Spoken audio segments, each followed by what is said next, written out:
በሃያላን አገር አልባ የተደረገው የኩርድ ሕዝብ። አሜሪካ ኩርዶችን መካዷን ቀጥላለች። ኩርዶች ሰው እንጂ መላእክት አይደሉም በማለት ዶናልድ ትራምፕ ይሳለቃሉ።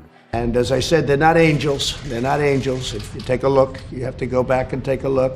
ከተራራ በቀር ጓደኛ የለንም የሚሉት የኩርድ ሕዝቦች ዛሬም የሃያላን መንግስታት የፍልሚያ ሜዳ ውስጥ ጎራ ለይተው እንዲዋጉ የሚያሰማሯቸው አገር አልባ ሕዝቦች ሆነው መኖራቸውን ቀጥለዋል። በአገረ ኢራን ሲካሄድ የቆየውና ዓለም የሦስተኛው የዓለም ጦርነት መንስኤ ሊሆን ይችላል ብሎ የሰጋበት ጦርነት ኩርዶችን ጭዳ ማድረጉ አሁንም ከአሜሪካና ከእስራኤል ጋር ፍጥጫና ፍልሚያ ውስጥ የገባቸው ኢራን በአገሯ ባሉ አገር አልባ ኩርዶችና በጎረቤት ኢራቅ ባሉ ኩርዳውያን ላይ የድሮንና የቦምብ ጥቃት ስትፈጽም ነው የከረመችው።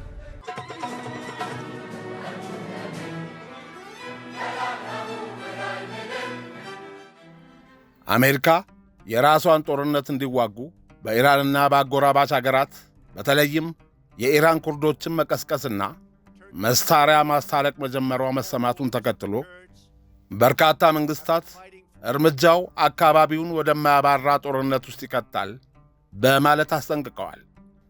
ሲአይኤ የኢራን ኩርድ ኃይሎችን እያስታጠቀ መሆኑን የሚያወሱ ዘገባዎች በተለያዩ ታዋቂ የዓለም መገናኛ ብዙሃን በስፋት መዘገብን ተከትሎ ፕሬዚዳንት ዶናልድ ትራምፕ ማርች 5 ቀን 2026 በሰጡት ጋዜጣዊ መግለጫ ላይ በኢራቅ የሚገኙ የኢራን ኩርድ ኃይሎች ድንበር ተሻግረው የኢራንን መንግሥት ለማስወገድ የሽምቅ ውጊያ ቢያካሂዱ ድንቅ ውጤት እንደሚቀዳጁ በእርግጠኝነት በመናገራቸው በአካባቢው ያሉ እንደ ተርኬ ያሉ አገራትን አስቆጣ።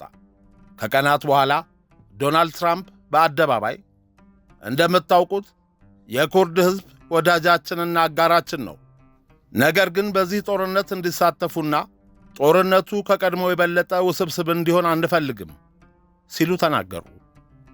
መንግሥታቸው በኢራን የመንግሥት ለውጥ ለማድረግ ባለው ዕቅድ መሠረት ለኢራናውያን ተቃዋሚዎች በኩርዶች በኩል የጦር መሣሪያ ልከናል አሉ። ይህን ተከትሎ በርካታ የኢራን ኩርድ ፓርቲ መሪዎች ከዩናይትድ ስቴትስ አንዳችም የጦር መሣሪያ እንዳልተቀበሉ በመግለጽ የትራምፕን ንግግር አስተባብለዋል። ትራምፕ ለፎክስ ኒውስ ለኢራን መንግሥት ተቃዋሚዎች ጠመንጃና የጦር መሣሪያዎችን ልከናል፣ ነገር ግን ኩርዶቹ ጠመንጃዎቹንና የጦር መሣሪያዎችን ወስደው ለራሳቸው ሳያደርጉት እንዳልቀሩ አስባለሁ በማለት በድጋሚ በመናገራቸው ለኩርዲስታን ነጻነት በሚታገለው ፓርቲ ፒጄኤኬ ውስጥ ከፍተኛ አዛዥ የሆኑት ሲያማንድ ሞኢኔ እኔ ሌሎችን ወክዬ መልስ መስጠት አልችልም፣ ነገር ግን እንደማውቀው እኛ እንደ ፒጄኤኬ ምንም ነገር አላገኘንም ሲል ለሚድል ኢስት አይ ተናግሯል። በተመሳሳይም የኩርዲስታን ነጻነት ፓርቲ ፓኪ የውጭ ግንኙነት አስተባባሪ የሆኑት ሐና ያዝዳን ፓናህ እኛ አይኤስኤስን ለ5 ዓመታት የተፋለምንበት የድሮ ክላሽንኮፍ ጠመንጃችንን እንደታጠቅን ነው።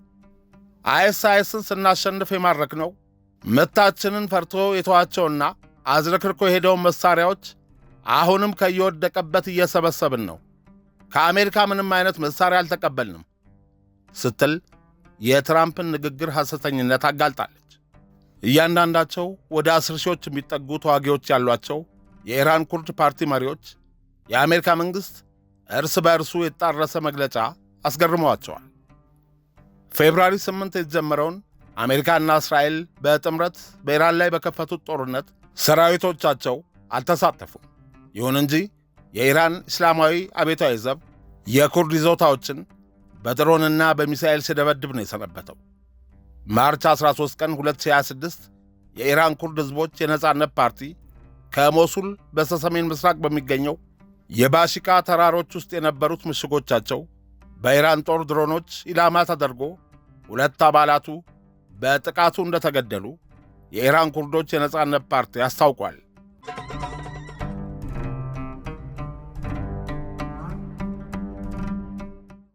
እንደ ፓርቲው ገለጻ ከፌብሩዋሪ 28 ጀምሮ ከ650 በላይ ሚሳኤሎችና ድሮኖች ወደ ኢራቅ ኩርዲስታን ክልል ተተኩሰዋል።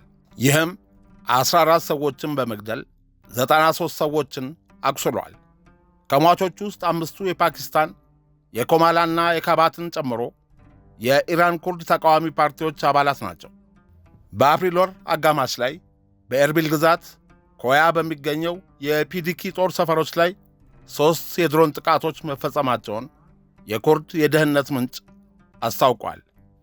አፕሪል 8 2026 አሜሪካና ኢራን ለ2 ሳምንታት ያህል የሚዘልቅ የተኩስ አቁም ስምምነት ከታወጀበት ጊዜ ጀምሮ ኢራን በኩርድ ፓርቲዎች ይዞታዎች ላይ እያደረሰች ያለውን የድሮን ጥቃት አጠናክራለች።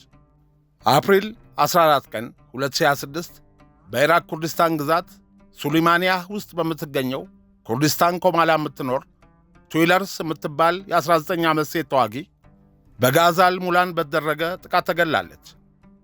በጣም የሚያሳዝነው የእስላማዊ ሪፐብሊክ ወንጀለኞች እጆች በተኩስ አቁም ጥላ ስር እንኳን ደም ማፍሰሳቸውን አላቆሙም ሲሉ የኮማላ ፓርቲ ቃል አቀባይ አምጃድ ሁሴን ፓናሂ በኤክስ ገጻቸው ላይ ጽፈዋል።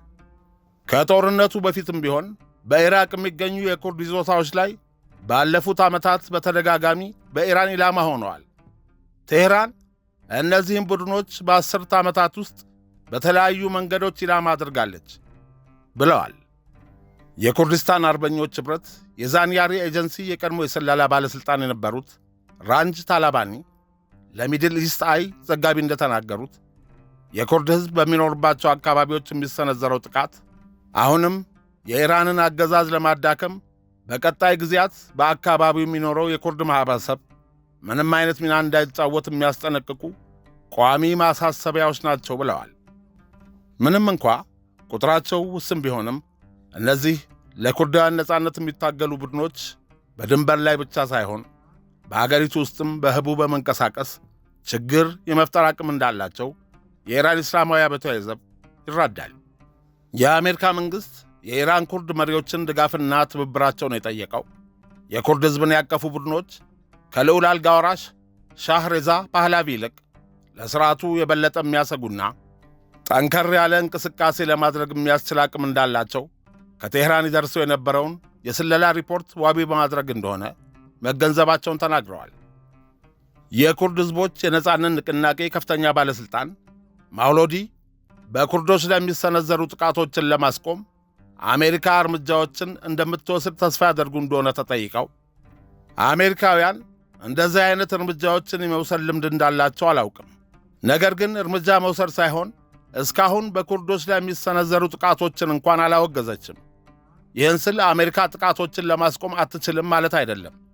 ዩናይትድ ስቴትስ ኢራን በኩርዲስታን ክልል አንድ ድሮን እንኳን እንዳትተኩስ ብታስጠነቅቃት አንድም ጥይት አይተኮስም ነበር በማለት መልሰዋል። አሜሪካና እስራኤል በጥምረት በኢራን ላይ ባካሄዱት የሚሳኤል የአውሮፕላንና የድሮን ድብደባዎችና ከአንድ ወር በላይ በፈጀው ጦርነት ከፍተኛ ጉዳት አድርሰዋል። ከፌብራሪ 28 2026 ጀምሮ በኢራንና በአጋሮቿ የኢራቅ ኩርዲስታን ላይ ኢላማ ያደረጉ ወደ 700 የሚሳኤልና የድሮን ጥቃቶች ተካሂደዋል። በጥቃቱ ቢያንስ 15 ሰዎች የተገደሉ ሲሆን ይህም በኢራን ኩርዲስታን ተቃዋሚ ፓርቲዎች ላይ የተሰነዘሩ 170 ያህል ጥቃቶችን ያጠቃልላል ሲል የኩርድ የዜና ወኪል ሮጀሄላት ኢንፎ ዘግቧል። ይህን ያህል ውርጅብኝና ድብደባ የሚፈጸምባቸው አገርና መንግሥት አልባ የሆኑት ኩርዶች ማን ናቸው?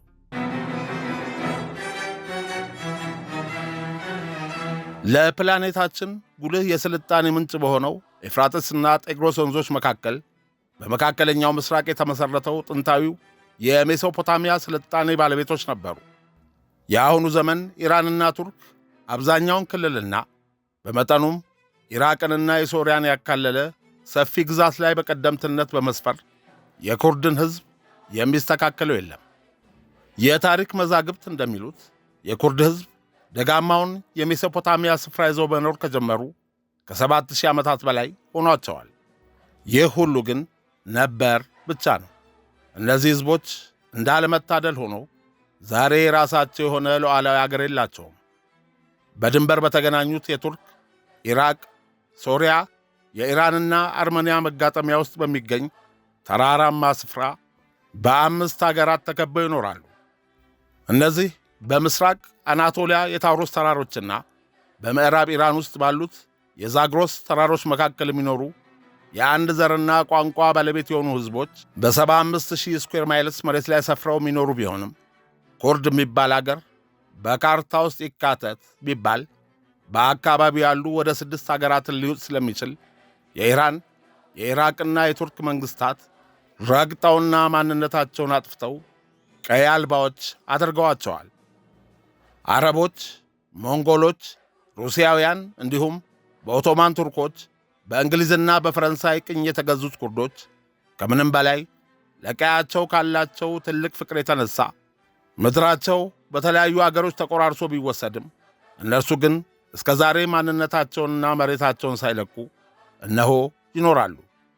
ሁልጊዜም ለነጻነታቸው ይታገሉ ነበር።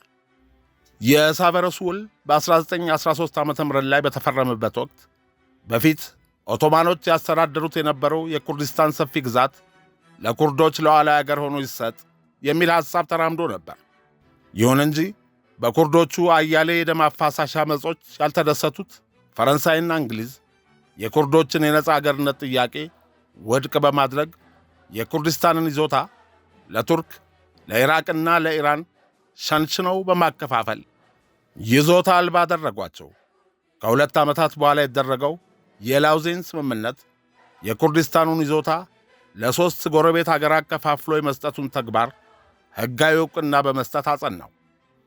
ከዚህ ውል ጀምሮ ነው አገራቱ የሚዋሰኑባቸውን ድንበሮች አጠንክረው በመጠበቅ ኩርዶች አንድነታቸው እንዲዳከም የበታተናቸው ፈታኙ የታሪክ ክስተት የተፈጠረው።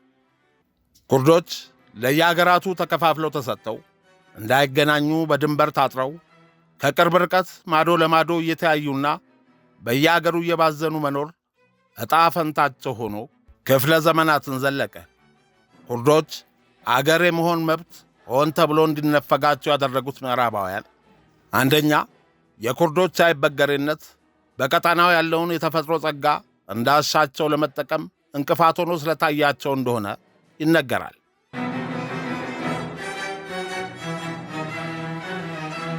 ኩርዶች በተደጋጋሚ ነጻነታቸውን ከቅኝ ገዢዎች እጅ ለማስመለስ ያደረጉት አያሌ ደም አፋሳሽ ትግሎቻቸው ጌቶቻቸውን በማስቆረፉ እነ ኢራቅ፣ ኢራን፣ ቱርክና ሶሪያ አገር እንዲሆኑ ሲፈቀድ እነርሱ ግን አገር አልባ ተንከራታች ሕዝብ እንዲሆኑ ተፈርዶባቸዋል። ከመካከለኛው ምስራቅ የበቀሉትና ለዓለማችን ስልጣኔ ግንባር ቀደም ሚና የተጫወቱት ኩርዶች አገር የመሆን መብታቸው የተነፈገ የምዕራባውያን ሴራ ሰለባዎች ናቸው። ከ30 እስከ 50 ሚሊዮን የሚደርስ ቁጥር እንዳላቸው የሚገመቱትን ኩርዶች አገር አልባ ያደረገው ጠባሳ ለዘመናት የተሻገረ መከራና በደል አሸክሟቸዋል። በቱርክ፣ በኢራቅ፣ በኢራን፣ በሶሪያ፣ በአርሜንያና በአዘርባይጃን ተሰራጭተው የሚገኙት ከ36 ሚሊዮን የሚበልጥ ቁጥር ያላቸው ኩርዶች የተለያዩ በደሎችን አስተናግደዋል። የኢራቅ ኩርዶች፣ የቱርክ ኩርዶች፣ የኢራን ኩርዶች፣ የሶሪያ ኩርዶች፣ የአርመን ኩርዶች፣ የአዘርባይጃን ኩርዶች ተብለው ተቆራርጠው በሚኖሩባቸው በርካታ አገራት አናሳ ሕዝብ ተደርገው በተዳከመ አንድነት ተበታትነው እንዲኖሩ ሁሉም የአቅሙን ቢያደርግም በተለይ የቱርክ መንግሥት በግዛት ውስጥ በሚኖሩ ኩርዶች ላይ የሚፈጽምባቸው በደል የከፋ ነበር። ኩርዳዊ ማንነታቸውን ነፍጎ የተራራው ቱርኮች እንዲባሉ አደረገ። በቋንቋቸው የመናገር መብት የሚከለክል ሕግ አወጣ። በየከተሞች የኩርድ ባህላዊ አለባበስና ትውፊት በፍጹም የተከለከለ መሆኑን አወጀ። በተጨማሪም ኩርዶች ካሉበት ስፍራ ወደ ሌላው የቱርክ ግዛት እንዲዛወሩ በማበረታታት ከሌላው የማኅበረሰብ ክፍል ጋር እንዲዋሃዱ ለማድረግ ብዙ ርቀት ሄዷል። ቱርክ በግዛቷ ውስጥ የሚኖሩ ኩርዶችን እንደ አናሳ ማኅበረሰብ በመቁጠር የማንነት ዕውቅና ያለመስጠት ፖሊሲን ለዘመናት ተግብራባቸዋለች። ታሪካቸው ከእስልምና መምጣት ከብዙ ሺህ ዓመታት በፊት የሚጀምር ጥንታዊ ነው። ኩርዶች በመካከለኛው ምስራቅ ከሚገኙ እጅግ ጥንታዊና ነባር ኢንዲጂኒየስ ሕዝቦች አንዱ ናቸው። ብዙ የታሪክ ምሁራን ኩርዶችን ከጥንታዊው የሜዶን ሕዝብ ጋር ያያይዟቸዋል። ሜዶኖች ከክርስቶስ ልደት በፊት በ612 ዓመተ ዓለም የአሦራውያንን ግዛት በማሸነፍ ትልቅ ግዛት መስርተው ነበር። ዛሬም ኩርዶች በብሔራዊ መዝሙራቸው ላይ እኛ የሜዶንና የካይ ካስሮ ልጆች ነን ብለው ይዘምራሉ። ኩርዶች ወደ እስልምና ከመግባታቸው በፊት የነበራቸው ዋነኛ እምነት ዞራስተሪዝም ነበር። ኩርዶች፣ ፋርሳውያንና ኢራናውያን የጋራ የሆነ ታሪክ፣ የቋንቋና የመንፈሳዊ መሠረት አላቸው። ዞራስተሪዝም ከእስልምና በፊት በዚያ ቀጣና ለሺህ ዓመታት የነገሰ ዓለምን በመልካምና በክፉ ብርሃንና ጨለማ ትግል ውስጥ የሚያይ ጥንታዊ እምነት ነው።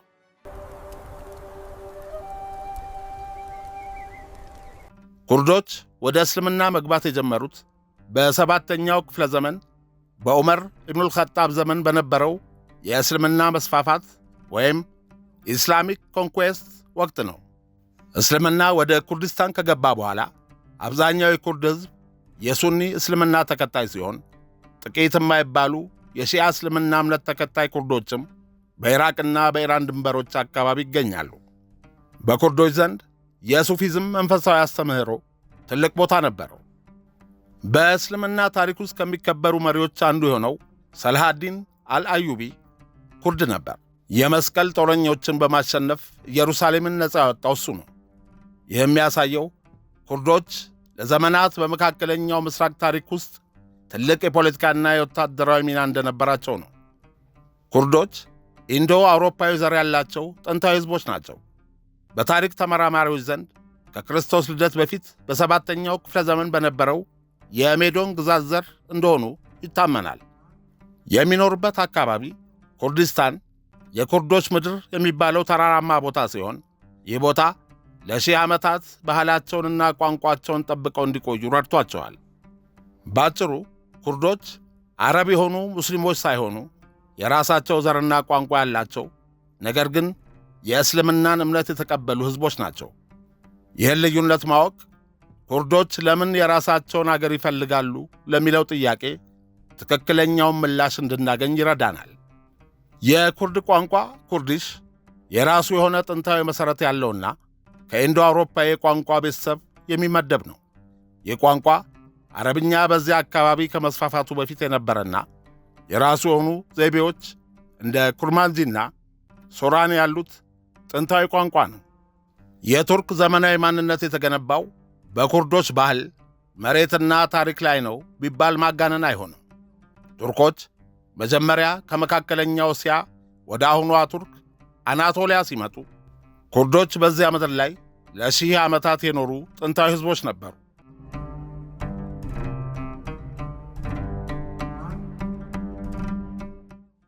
ቱርኮች መነሻቸው በመካከለኛው እስያ እንደ ሞንጎሊያና ሳይቤሪያ አካባቢ ነው።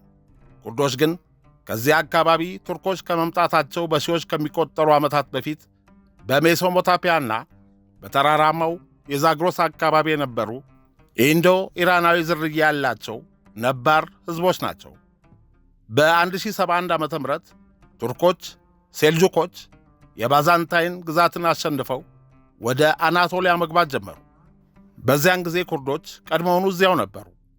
ቱርኮች ቀስ በቀስ የአካባቢውን ሕዝቦች ኩርዶችን፣ አርመኖችንና ግሪኮችን በወታደራዊ ኃይል እያሸነፉ ግዛታቸውን አስፋፉ።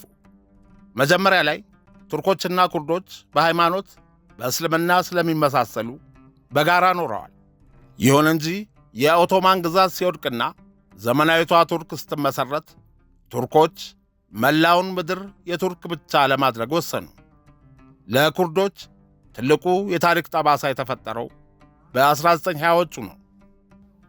ኩርዶች በዚያ አካባቢ በሜሶፖታሚያ ለብዙ ሺህ ዓመታት የኖሩ ጥንታዊ ሕዝቦች ናቸው።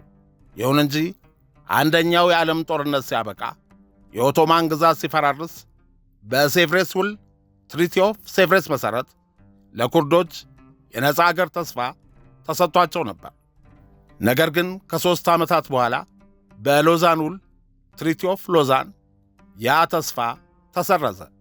መሬታቸውንም ታላላቅ አገራት እንግሊዝና ፈረንሳይ የካርታ ድንበር ሲያሰምሩ ለኩርዶች የራሳቸውን አገር ሳይሰጡ ቀሩ። በዚህም ምክንያት መሬታቸው በቱርክ፣ በሶሪያ፣ በኢራቅና በኢራን መካከል ተከፋፈለ። በ1923 በሎዛን ውል ቱርክ በዓለም አቀፍ ደረጃ ዕውቅና ስታገኝ ለኩርዶች ተሰጥቶ የነበረው የአገርነት ዕድል ሙሉ በሙሉ እንዲሰረዝ አደረጉ። ይህም ኩርዶች ለዘመናት አገር አልባ ሆነው እንዲቀሩ ያደረገው ትልቁ የታሪክ በደል ነው። ኩርዶች በገዛ መሬታቸው ማንነታቸውን ለመጠበቅ የከፈሉት መሥዋዕትነት እጅግ ከባድ ነው።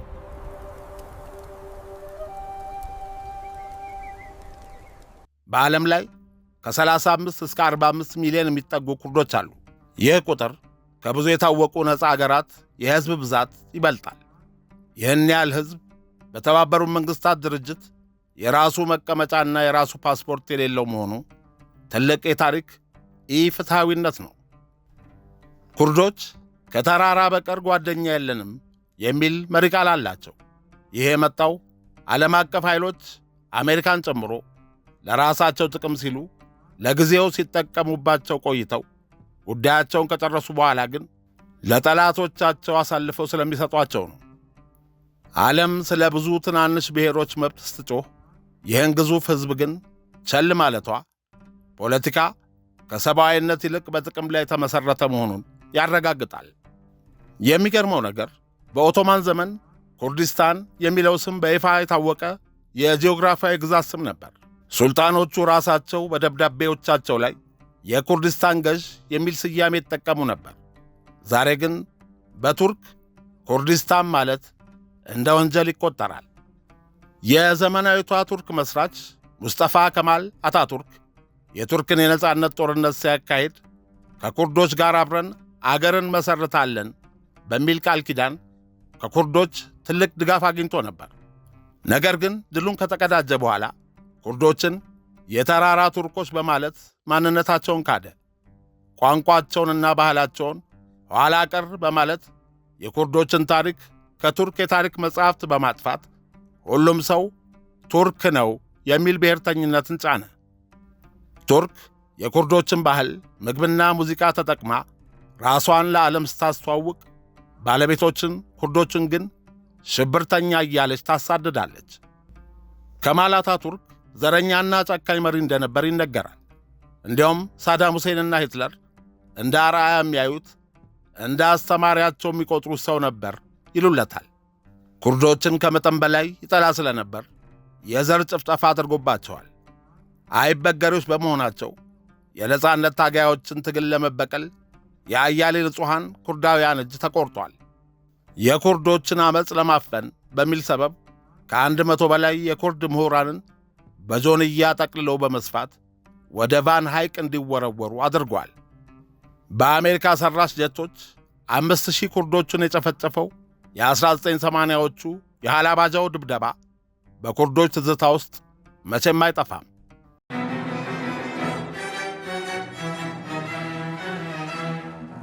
የቱርክ መሪዎች በተለይ ፕሬዝዳንት ኤርዶዋን ለፍልስጤም ድምፅ ሲሆኑ በመላው የእስልምናው ዓለም እንደ ታላቅ መሪና የሙስሊሞች ተቆርቋሪ ተደርገው እንዲታዩ ይረዳቸዋል። ይህ ለፖለቲካዊ ዝናቸው ትልቅ ግብዓት ነው። ቱርክ እስራኤልን በፍልስጤማውያን ላይ የምትከስባቸው ነጥቦች በሙሉ እሷ ራሷ በኩርዶች ላይ ለዘመናት ስታደርጋቸው የቆዩ መሆናቸው የታሪክ ምጸት ነው።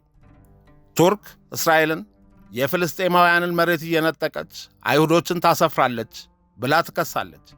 ነገር ግን ቱርክ ራሷ በሶሪያ አፍሪን የተባለችውን የኩርድ ከተማ በወታደራዊ ኃይል ስትቆጣጠር በሺዎች የሚቆጠሩ ኩርዶችን አፈናቅላ በምትካቸው ሌሎች ሰዎችን አስፍራለች።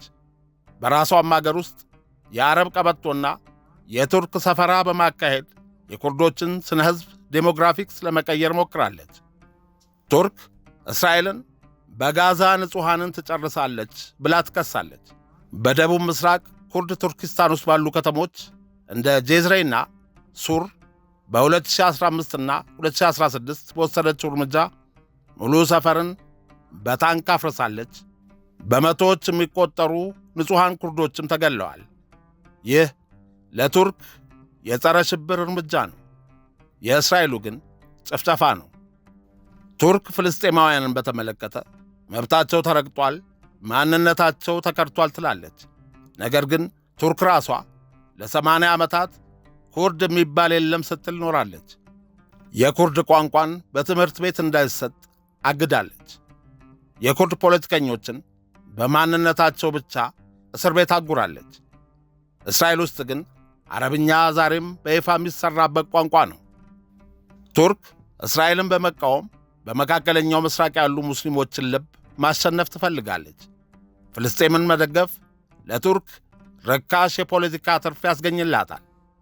ስለ ፍልስጤም ጮክ ብላ በመናገር ዓለም አቀፉ ማኅበረሰብ በኩርዶች ላይ የምትፈጽመውን ግፍ እንዳይ ትኩረት ለማስቀየር ትጠቀምበታለች። በ1980ዎቹና 90ዎቹ በቱርክ መንግሥትና በፒኬኬ ወይም የኩርዲስታን ሠራተኞች ፓርቲ መካከል ጦርነት ሲፋፋም በኩርድ ሰላማዊ ሰዎች ላይ ከፍተኛ በደል ደርሷል። ከ3000 በላይ የኩርድ መንደሮች በቱርክ ጦር ሙሉ በሙሉ እንዲፈርሱና እንዲቃጠሉ ተደርገዋል። በሚሊዮኖች የሚቆጠሩ ኩርዶች መሬታቸውን ጥለው ወደ ከተሞች እንዲሰደዱ ተገደዋል። ቱርክ የኔቶ አባል ናት። አውሮፓና አሜሪካ ለራሳቸው ወታደራዊና ስትራቴጂካዊ ጥቅም ሲሉ ቱርክን ማስቀየም አይፈልጉም። በዚህም ምክንያት በኩርዶች ላይ የሚፈጸመው ግፍ ብዙ ጊዜ የሽብርተኝነት መከላከያ ተብሎ ታርጋ ይለጠፍበታል።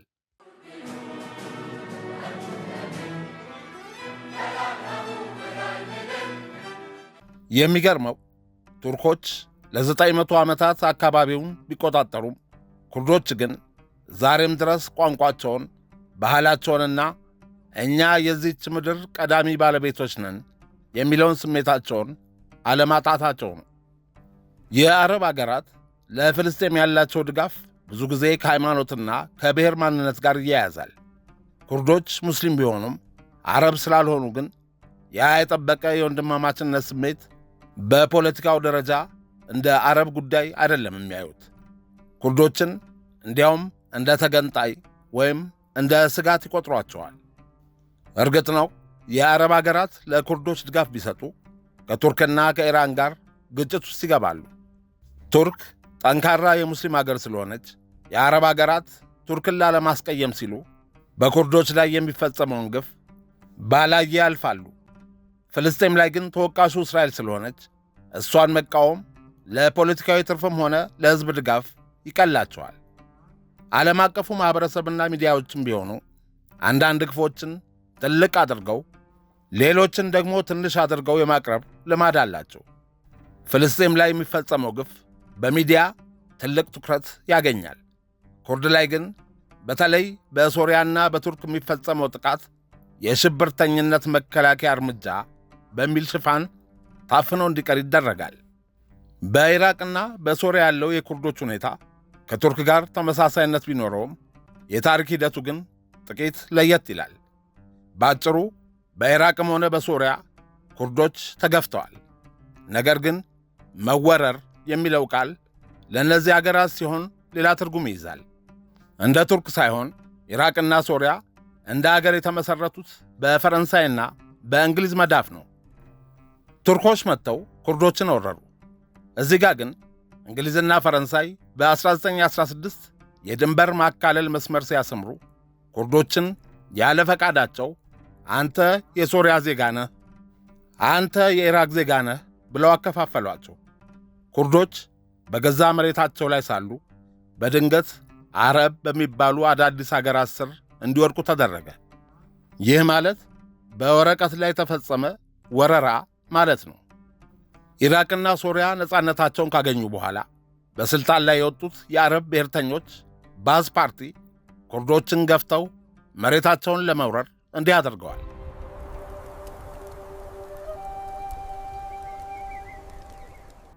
ከ1986 እስከ 1988 ድረስ አልአንፋል በተባለ ዘመቻ ሳዳም ሁሴን ከ50,000 እስከ 200,000 የሚደርሱ ኩርዶችን የገደሉበትና ኬሚካላዊ የጦር መሣሪያ የተጠቀሙበትን ዘመቻ ከፍተው በሺዎች የሚቆጠሩ የኩርድ መንደሮችን አፈራርሰዋል።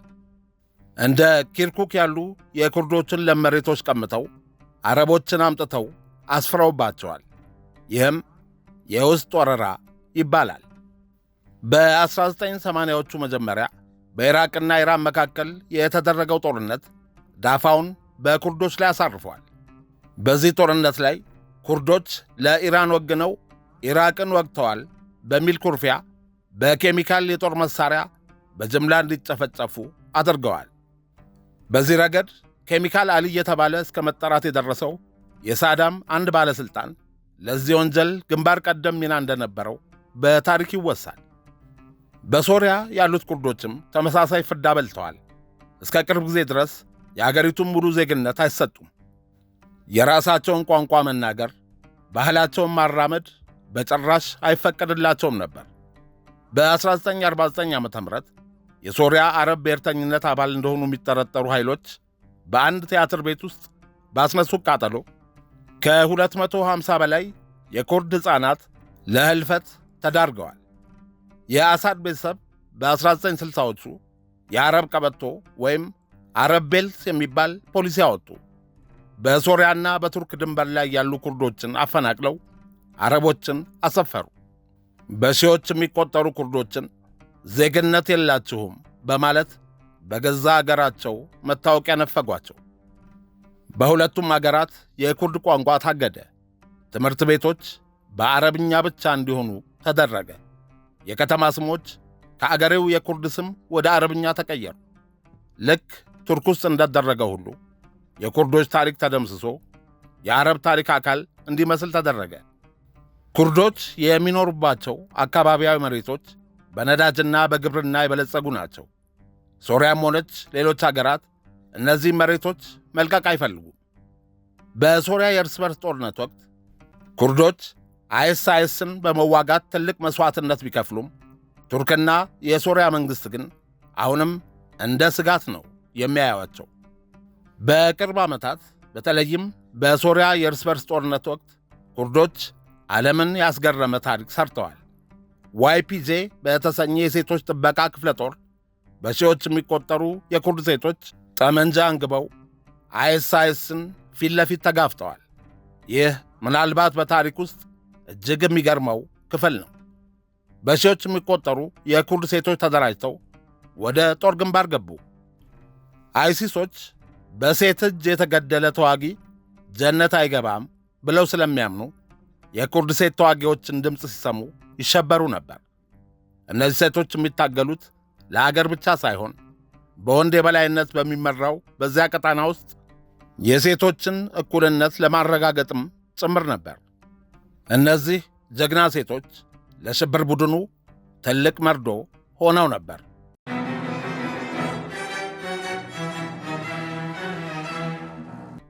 በ2014 አይሲስ መካከለኛውን ምስራቅ እያሸበረ በነበረበት ወቅት በሶሪያና በቱርክ ድንበር ላይ የምትገኘውን ኮባኒ የተባለች የኩርድ ከተማ ከበበ። ዓለም ከተማዋ በሰዓታት ውስጥ ትወድቃለች ብሎ በጠበቀበት ወቅት የኩርድ ተዋጊዎች በትንሽ መሳሪያ ግን በታላቅ ጽናት አይሲስን ለወራት ተዋግተው ድል አደረጉት። ይህ አይሲስ ለመጀመሪያ ጊዜ ሽንፈትን የቀመሰበት ትልቅ የታሪክ ምዕራፍ ነው። ኩርዶች ከሌሎች አረብና ክርስቲያን ታጣቂዎች ጋር በመሆን ኤስዲኤፍ የተባለ ጥምረት መሠረቱ። በአሜሪካ ድጋፍ ታግዘው የአይሲስ ዋና ከተማ የነበረችውን ራቃን ነፃ አውጥተዋል። አይሲስ በአካል እንዲደመሰስ ትልቁን ዋጋ የከፈሉት ኩርዶች ናቸው። በጦርነቱ ከ11,000 በላይ ተዋጊዎቻቸውን አጥተዋል። ጦርነቱ በነበረበት ወቅት ኩርዶች በሰሜን ሶሪያ ሮጃቫ የሚባል ራስ ገዝ አስተዳደር መሠረቱ። ይህ አስተዳደር የሚከተለው ፍልስፍና የሚገርም ነው። በማንኛውም የኃላፊነት ቦታ አንድ ወንድ ካለ የግድ አንዲት ሴት ኮፕሬዚደንሲ አብራው መሪ መሆን አለባት። ሙስሊም፣ ክርስቲያንና ያዚዲዎች እኩል መብት አላቸው። ተፈጥሮን መጠበቅ የፖለቲካቸው አካል ነው።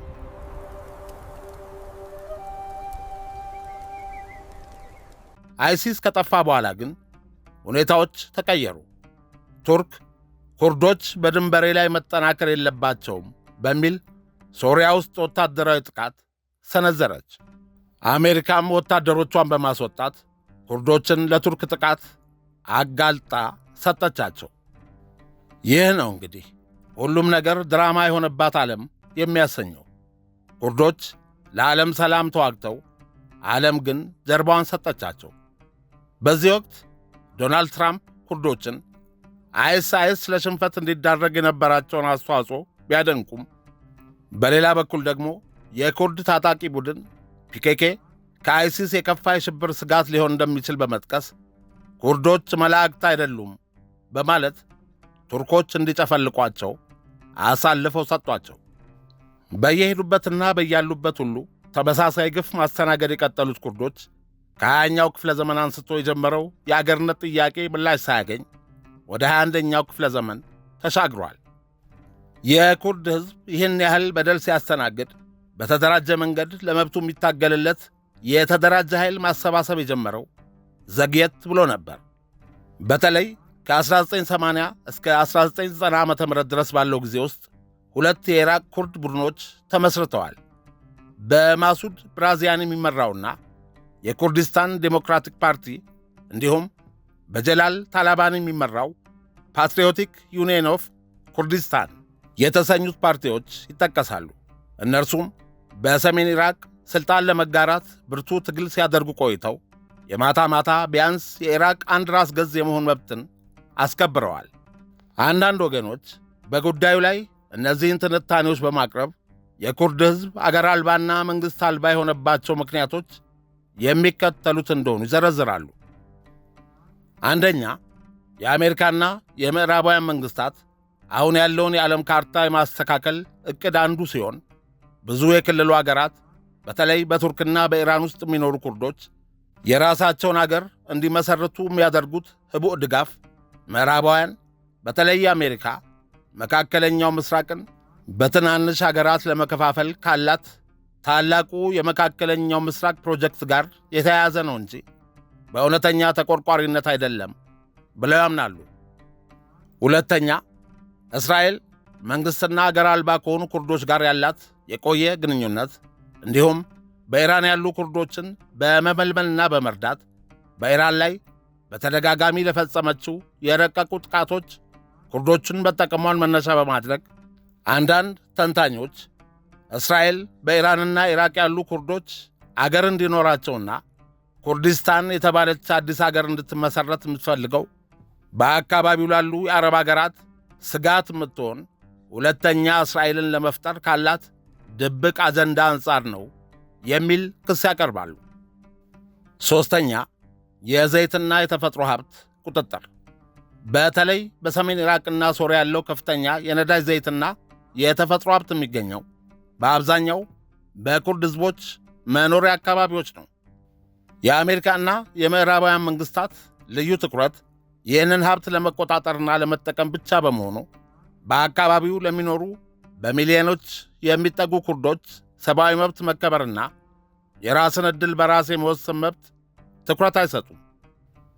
አራተኛ፣ አንዳንድ ወገኖች ለኩርድ ሕዝብ ነጻነትና የራሱን ዕድል በራሱ የመወሰን መብቱን ለማረጋገጥ መሳሪያ ይዘው ዱር ቤቴ በማለት ትግል የጀመሩ የኩርድ ታጣቂ ቡድኖችን አሜሪካና ምዕራባውያን መንግሥታት የሚደግፉት የኩርድ ሕዝብ የሚኖርባቸው አገራት መንግሥታትን ለማዳከምና አለመረጋጋትን ለመፍጠር እንዲሁም በአካባቢው ያለውን ብሔራዊ ጥቅም ለማስጠበቅ እንደ ተላላኪ ፕሮክሲ ኃይላት ለመጠቀም በማሰብ እንጂ የኩርድ ሕዝቦችን ሉዓላዊነት ለማስከበር በማለም አይደለም ብለው ያምናሉ።